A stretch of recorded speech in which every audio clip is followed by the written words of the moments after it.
Hello, Rama Rama Pupoda.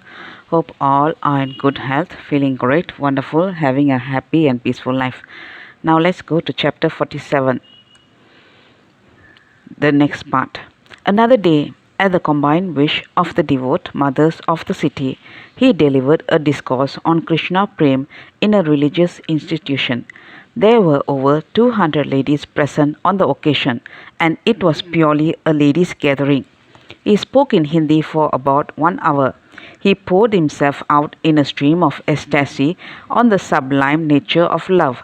He brought out many telling incidents in the life of Lord Krishna, wherein the Lord's love for his devotees was revealed in all its magnificent glory. He concluded with the peroration that Lord Krishna was the very personification of infinite love, light, and joy. The mothers who listened to his discourse with rapt attention were supremely happy. They were the votaries of Lord Krishna, who was their life, soul, and everything.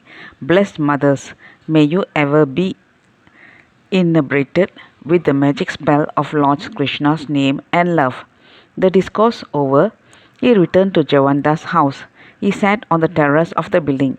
He heard from there a spirited talk going on at the entrance of the house below.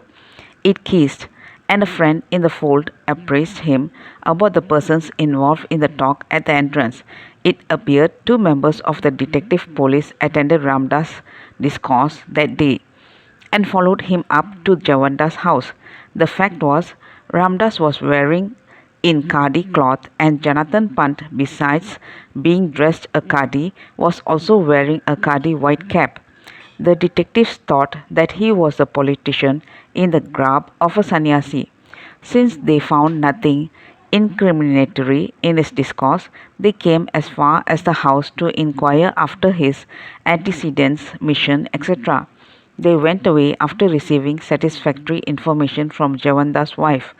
In the course of his stay in the Punjab, he was taken by Javandas on a short trip to his native village, Hasro, where Ramdas came in contact with many devotees of the place, including a Muslim holding broad views.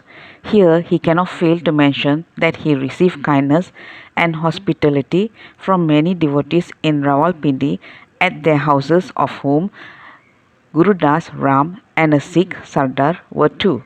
Soon after he returned to Rawalpindi, he started for Agra.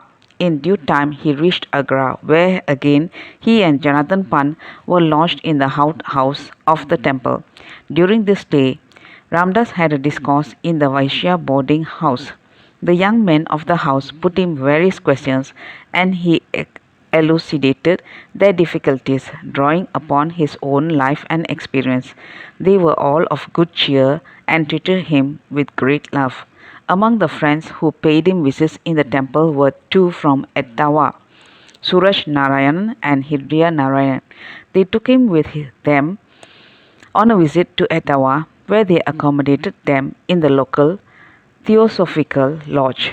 Many friends of this place here as well crowded at the lodge in the evenings to listen to his discourses. He had, as in other places, a blissful time of it. From here he was escorted by Hridaya Narayanan to Mainpuri, where his parents lived. He was welcomed with great joy by all the members of the household, and he spent a delightful night in their pure and loving company. Drum Narayan, father of Hridaya Narayanan, was a great and noble soul, and his talented sons had inherited the sterling qualities of the father. Again, returning to Etawah, he and Jonathan Pan left the city straight for Dhanbad, passing on the way Banaras and Allahabad. At Dhanbad, the Gujarati friend Ratilal was awaiting his arrival at the station. Ratilal lived far in the interior in Kasaragod, a noted coal mine district in Bengal. The party motored from the station to Kasaragod, which Ratilal. Ramdas remained here for about a week. At this time, he availed himself of the opportunity of visiting the coal mines. A small occurrence at this place deserves notice. This time, was when picketing was the range of day. Young schoolboys were taking keen interest and active part in this movement. A lad of the house proved to be an intemperate picket. It appeared this boy was arrested by the police for picketing before a liquor shop. As customary, the policeman questioned him. "Who is your father?" "Mahatma Gandhi." "Where is your home?" was the policeman's next question. "Jail," was the prompt reply of the boy. At this, the boy was set free and sent home. After a week's stay in Kasaragod, he and Jonathan Pant proceeded to Calcutta, where they stopped with Pranab and B.S. Rao. These two friends divided between them the earlier part of his stay in Calcutta, since they lived in the same building. At nights on Saturdays, these friends, with some others of their society, would repair to the terrace of the building and spend the whole night awake in their own mode of meditation and spiritual discourses. He joined with them for one of their Saturday nights. Both the friends were overflowing in their kindness to these itinerant guests. Then he, with Jonathan Pant, went to spend a few days with P. Shiva Shankar Rao, at whose house Jonathan Pant performed a Harikatha, largely attended by the interested public of the place. Another Harikatha performance was also arranged in a Bhajan Mandir belonging to the resident Maharashtra community of the city. Here, Jonathan Pant had for his subject Sri Samarth Ramdas and Sivaji. In the course of his discourse, his fiery nationalist spirit, which was from a long time suppressed after coming into close contact with Ramdas, was roused. He spoke with great vehemence about the fallen condition of India, and passing a scathing judgment upon those whom he held responsible for it. From some time past, after he severed his connections from political activities in which he was discovered to be engaged when Ramdas first met him, he was mainly a religious preacher. The assembled people for his kirtan were not prepared for this discretion on his part, at which they must have been not a little perturbed. Realizing the situation, Jonathan Pant returned at once to the main purpose of his performance. His stay in Calcutta continued for about 10 days, during which he received nothing but kindness and love from all friends of the place. The next move was directly for Madras, and after a couple of days' journey by rail, they reached the city for the third time.